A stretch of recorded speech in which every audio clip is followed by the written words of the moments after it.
Now we're going to watch God make bricks with plenty of straw. He has a lot of individuals, and the Passover is the oldest religious holiday known to man. It's not a national holiday in the sense that Yom Kippur is, the Day of Atonement, but it is a religious holiday, and it was a family affair. God redeemed the individual in the family. Now this is to be, though, the birthday of the nation. This is the beginning of months, and the 0 hour has come. Here is where the countdown begins for the exodus out of Egypt. And notice now what he says in verse 3. Speak ye unto all the congregation of Israel, saying, in the 10th day of this month they shall take to them every man a lamb according to the house of their fathers, a lamb for a house.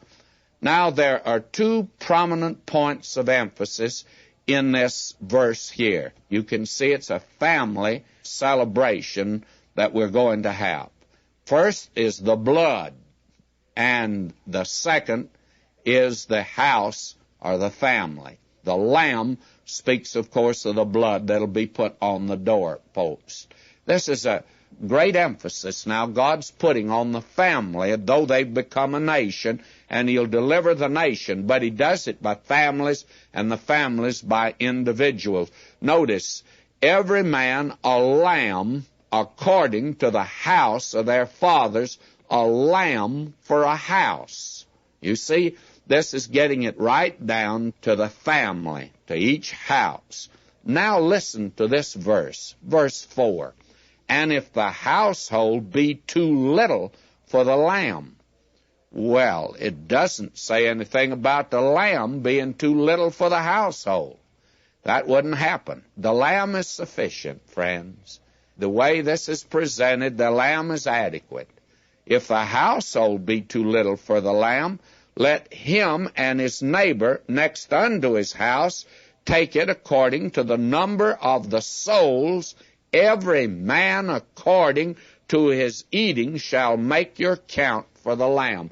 Now God goes right down to the individual in the family. Every man shall be counted in on this. You take the lamb for a family. But here's a man and his wife. They are childless. They have no children, or maybe their children are married and moved off somewhere else.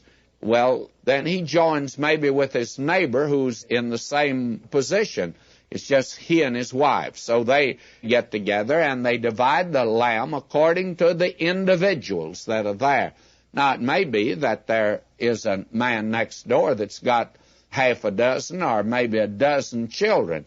Well, before you decide to bring those two families together, make sure that each individual will get part of the lamb. You see, this is to be a personal, private matter. The redemption is for the nation, yes, but it centers in the family, and it must be accepted and received by each individual in that family. The Passover, I said, is a family affair. And then notice how important that is.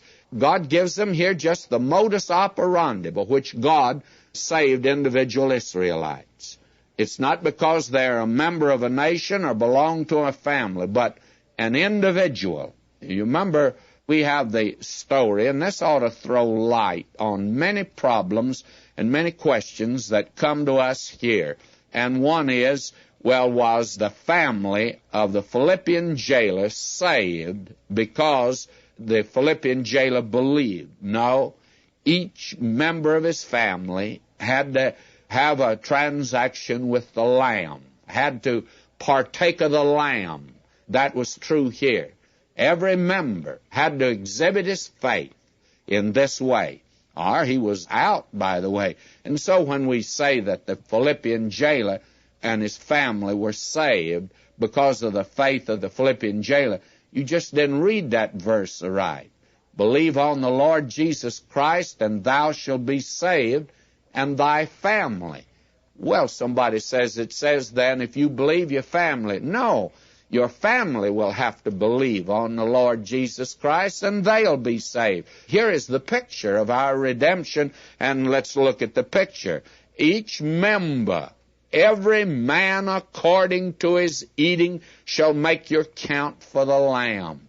Each one will have to participate and partake of it in order to come in under the blessing, you see, and the redemption of the blood that's out on the doorposts of the family. Now, this is a fateful night in Egypt, and it's the last of the plagues, by the way.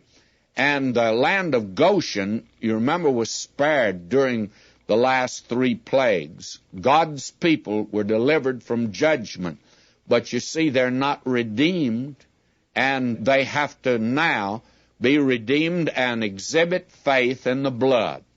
That evening, Israel was doing a very odd thing.